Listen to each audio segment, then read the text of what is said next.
ఉమ్మడి ఖమ్మం జిల్లాలో అన్ని మున్సిపాలిటీలను కాంగ్రెస్ కైవసం చేసుకుంది. కొత్తగూడెం కార్పొరేషన్ పురపాలికల్లో కోలాహలం మధ్య నూతన పాలక వర్గాలు కొలువుదీరాయి. ఏదులాపురం, వైరా, కల్లూరు, సత్తుపల్లి, మధిర, అశ్వారావుపేట మున్సిపాలిటీల్లో నూతనంగా ఎన్నికైన కార్పొరేటర్లు, కౌన్సిలర్లు ప్రమాణ స్వీకారాలు చేశారు. నూతనంగా ఎన్నికైన ప్రజాప్రతినిధుల ప్రమాణ స్వీకారానికి ఖమ్మం ఎంపీ రఘురామరెడ్డి, కొత్తగూడెం ఎమ్మెల్యే కూనంనేని సాంబశివరావు హాజరయ్యారు. ఈ సందర్భంగా deputy CM Bhatti chairman, vice చైర్మన్లను అభినందించారు.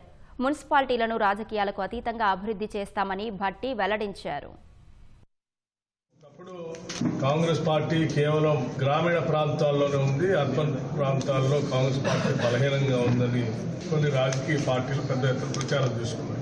శాసనసభ ఎన్నికల్లోనే కాదు, తర్వాత జరిగిన స్థానిక సంస్థల ఎన్నికల్లో కూడా భారీ మెజార్టీతో గెలిచి గ్రామీణ ప్రాంతాల్లో కాంగ్రెస్ పార్టీ చాలా బలంగా ఉందని నిరూపించుకోవడం జరిగింది. ఇప్పుడు జరిగినటువంటి అర్బన్ సంస్థలకు సంబంధించి జరిగిన ఎన్నికల్లో అత్యధిక శాతం భారీగా అర్బన్ ఓటర్స్ కాంగ్రెస్ పార్టీ విజయం సాధించి రాష్ట్ర చరిత్రలోనే పెద్ద ఎత్తున మొదటిసారి పెద్ద విజయాన్ని అందించినటువంటి అర్బన్ ఓటర్ మహాశయులందరికీ కూడా హృదయపూర్వకమైనటువంటి ధన్యవాదాలు.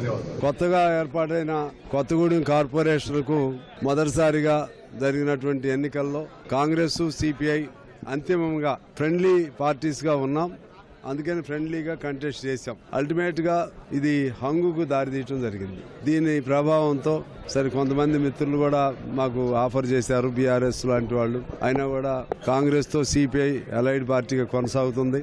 మన ముఖ్యమంత్రి గారి ఆదేశాల ప్రకారంగా ఇద్దరం అన్నదమ్ములుగా కలిసి పనిచేయడానికి సిద్ధమైనాం.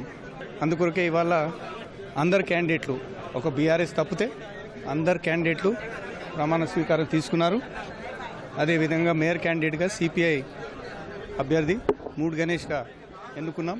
అదేవిధంగా డిప్యూటీ మేయర్గా లలిత గారిని కాంగ్రెస్ పార్టీ తరఫు నుంచి యునానిమస్గా ఎలక్షన్ చేసుకున్నాం అన్నమాట. ఇప్పటి నుంచి ఏ విభేదాలు లేకుండా కొత్తగూడెంలో పనిచేయాలని నిర్ణయం తీసుకున్నాం.